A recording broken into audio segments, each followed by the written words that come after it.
నమస్తే. Welcome to our channel. Senior journalist Damu Balaji గారు ఉన్నారు. వారితో మాట్లాడదాం. సార్ నమస్తే సార్. నమస్తే. ఒక ఎస్ఐ అండ్ మహిళా కానిస్టేబుల్ ఆత్మహత్య చేసుకున్నారు అనే న్యూస్ బయటకు వచ్చింది సార్. ఇది చాలా సెన్సేషన్ అయింది. దాంతో పాటు ఒక కంప్యూటర్ ఆపరేటర్ నిఖిల్ అనే వ్యక్తి అతని డెడ్ బాడీ కూడా దొరికింది అనే న్యూస్ వస్తుంది సార్. అసలు ఇది ఎక్కడ జరిగింది, ఎలా జరిగింది? తెలంగాణలో ఈ మధ్య అంటే ఒక 1 month 2 months లోపల ఇది మూడో ఎస్ఐ చనిపోవడం. ఆల్రెడీ 2 ఎస్ఐలు చనిపోయినారు. 2 ఎస్ఐలు చనిపోవడానికి కూడా మహిళలే కారణం. అంటే ఆ 2 ఎస్ఐలు చనిపోయినప్పుడేమో వాళ్లకు మహిళలతో అఫేర్స్ ఉండడం, వాళ్ళు పెళ్లిళ్ళు చేసుకోమని ప్రెజర్ చేయడం, దానివల్ల ఆ ప్రెజర్ని తట్టుకోలేక ఎస్ఐలు ఆత్మహత్యలు చేసుకోవడం అనేది జరిగింది.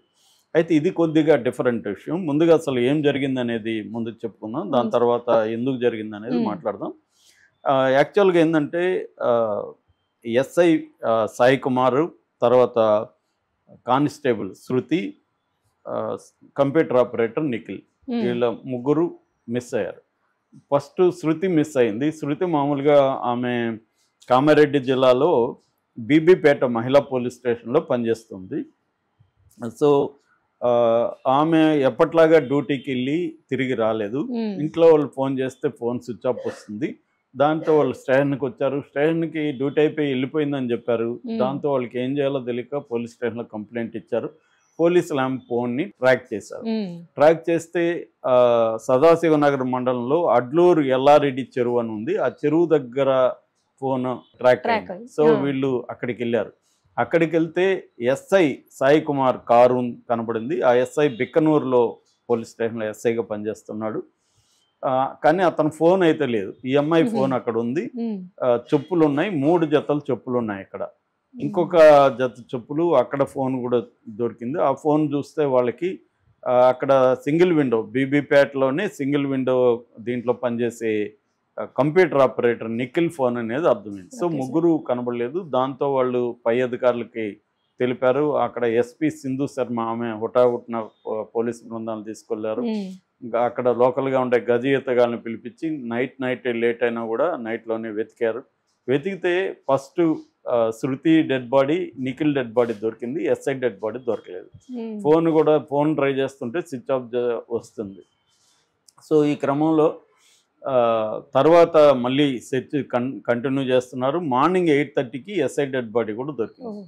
సో ముగ్గురు ఫస్ట్ ఏమనుకున్నారంటే ఏదైనా ప్రమాదవశాత్తు వీళ్ళు చెరువు దగ్గరికి పోయి ప్రమాదవశాత్తు పడిపోయారా అని అనుకున్నారు. కానీ అక్కడ ప్లాన్డ్గా పెట్టిన ఇవన్నీ చూశారు. దాని తర్వాత ఆరాధిస్తారు అసలు ఈ ఎస్ఐకి శృతికి సంబంధం ఏంటి, ఎస్ఐ వేరే చోట పనిచేస్తుంది, శృతి వేరే దగ్గర పనిచేస్తుంది, ఈ ఫోన్ నెంబర్లు, ఫోన్లో మెసేజ్లు ఇవన్నీ ఇంకా ట్రాక్ చేశారు. ట్రాక్ చేస్తే అర్థమైంది ఏమంటే గతంలో ఈ ఎస్ఐ బిక్కనూరులో ఇప్పుడు పనిచేస్తున్నాడు. గతంలో బీబీపేట పోలీస్ స్టేషన్ ఆయన పనిచేసేటప్పుడు శృతికి ఆయనకి మధ్య అఫైర్ ఏర్పడింది. శృతి ఆల్రెడీ పెళ్ళి విడాకులు తీసుకుని ఉంది. ఆమె 10 ఏళ్ళు కానిస్టేబుల్గా ఉంది. ఆమెకు ఎస్ఐకి అఫైర్ అక్కడ ఏర్పడింది. అయితే వీళ్ళిద్దరి మధ్యవర్తిగా నిఖిల్ ఉంటున్నాడు. సో అలాగా వీళ్ళ రిలేషన్షిప్ వచ్చింది. అయితే ఇతనికి ట్రాన్స్ఫర్ అయ్యింది బీబీపేటకి.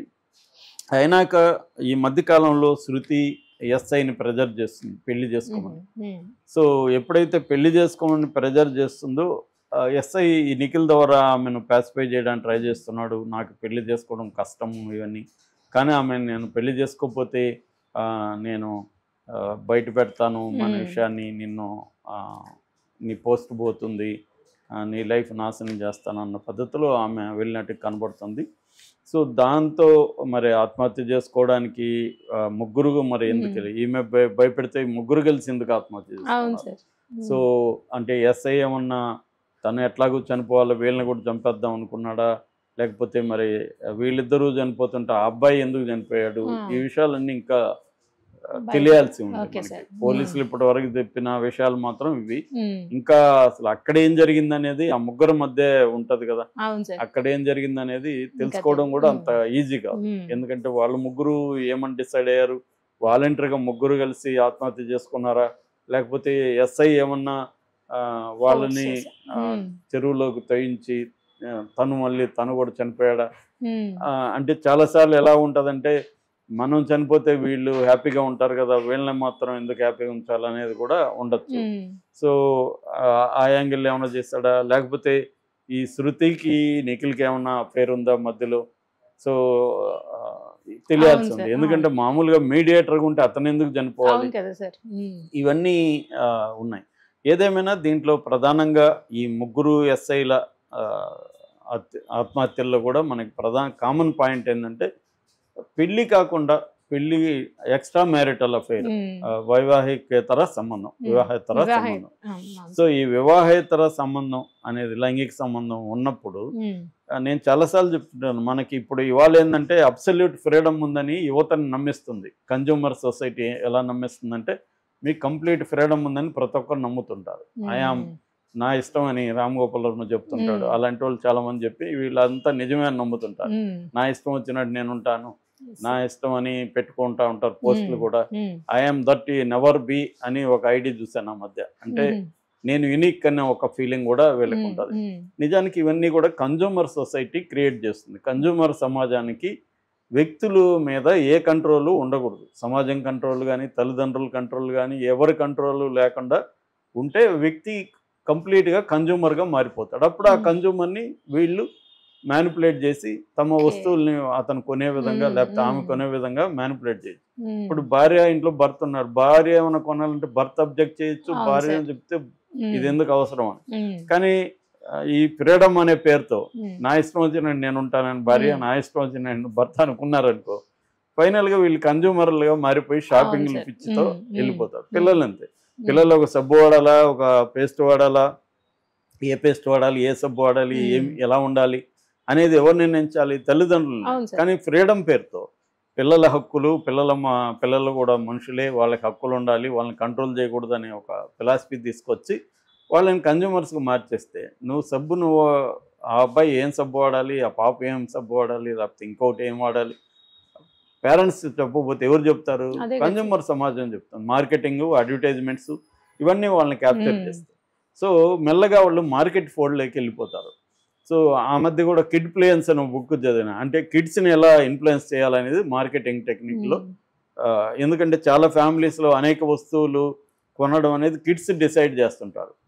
సో ఆ పిల్లల్ని ఎలా మనం పట్టుకోవాలని కిడ్ ప్లేయన్స్ అనే ఒక బుక్ వచ్చిందనమాట. సో ఇలాగా ఈ కన్జ్యూమర్ సమాజం వ్యక్తుల్ని ఫ్రీడమ్ పేరుతో చేస్తుంది. ఫ్రీడమ్ ఉన్నప్పుడు ఏంటంటే నాకు నచ్చిన అమ్మాయితో అఫేర్ పెట్టుకుంటా, నచ్చిన అబ్బాయితో అఫేర్ పెట్టుకుంటా, నువ్వెవరు అడగడానికి అనే విషయం మాట్లాడేది. సో సుప్రీంకోర్టు కూడా అనేక కేసులు వచ్చినాక దీన్ని మనం సాల్వ్ చేయమని సుప్రీంకోర్టు కూడా కాన్సెన్సువల్ సెక్స్ని అలో చేసేసింది. అంటే పెళ్ళైన వాళ్ళ మధ్య కూడా, ఇద్దరు వేరే వాళ్ళతో పెళ్ళైన స్త్రీ పురుషుల మధ్య కూడా సెక్స్ ఉండడం తప్పు కాదని సుప్రీంకోర్టే తేల్చింది. సో ఈ కాంటెక్స్ట్లో ఏంటంటే అఫైర్స్ అనేవి విపరీతంగా పెరిగిపోయినాయి మన సమాజంలో. రెండోది, ఇంతకుముందు ఒక అమ్మాయి అబ్బాయి మీట్ కావడం, పరిచయం కావడం ఒక 20 ఏళ్ళకు ముందు కష్టంగా ఉండేది. ఇవాళ చిన్న బటన్ అంతే, ఫేస్బుక్లు, ఇన్స్టాగ్రామ్ రకరకాలు ఉన్నాయి, ట్రై చేసుకోవాలంటే బోల్డ్ ఉన్నాయి. సో ఇలాగ పరిచయాలు ఈజీగా అయిపోయినాయి, డబ్బులు కొంత పెరిగాయి సమాజంలో, ఫ్రీడమ్ పెరిగింది, ఫ్యామిలీస్ కూడా పిల్లల మీద కంట్రోల్ తగ్గిపోయింది, దాంతో అఫైర్స్ అనేవి బాగా పెరిగినాయి. చాలామంది ఏమనుకుంటున్నారు, ఫ్రీడమ్ అనుకుంటున్నారు. కానీ ప్రతి ఫ్రీడమ్కి మనకు తెలియని అనేక లిమిటేషన్స్ ఉంటాయి. నా ఇష్టం వచ్చిన నేను మన అల్లు అర్జున్ విషయం ఏమైంది చూసాను, అతనికంటే బలవంతుడు ఎవరున్నారు, అయినా ఇవాళ అతని పరిస్థితి ఏంటి.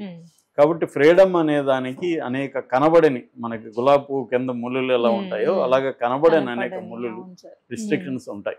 అలాగే సంబంధాలు పెట్టుకునేస్తే ఆ సంబంధాల్లో క్లారిటీ ఉండట్లేదు. అంటే నీ సంబంధం ఎట్లా ఉండాలి, రిలేషన్షిప్ ఎట్లా ఉండాలి, పెళ్లి చేసుకోపోతామా, పెళ్లి చేసుకోమా, ఇలాగే కంటిన్యూ చేద్దామా, రేపు ఒకవేళ మీ హస్బెండ్కి తెలిస్తేనో మీ వైఫ్కి తెలిస్తే పరిస్థితి ఏంటి, ఇవేవి డిస్కస్ చేసి దీనికి ఒక క్లారిటీతో ఉండట్లేదు. క్లారిటీతో ఉంటే, ప్రిపేర్ అయి ఉంటే మ్యాక్సిమం సమస్యలు రావు. వచ్చినప్పుడు ఎలా డీల్ చేయాలో కనీసం ఐడియా ఉంటుంది. ఇప్పుడు ఈ ఎస్ఐ అఫైర్ పెట్టుకున్నాడు, అంత ఎలాంటి అఫైర్ అది?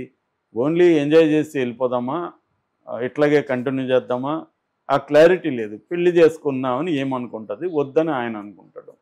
ఇక్కడ కాన్ఫ్లిక్ట్ స్టార్ట్ అవుతుంది. ముందుండే అఫైర్లో బిగినింగ్లో ఉండే ఒక మోహం అనండి, లేకపోతే ఇంకోటి అని, అవన్నీ కొద్ది రోజులకి పోతాయి.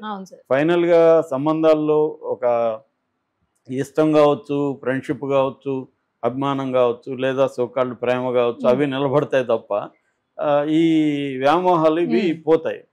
పోయినప్పుడు వేరేది దొరుకుతుంది రెడీగా.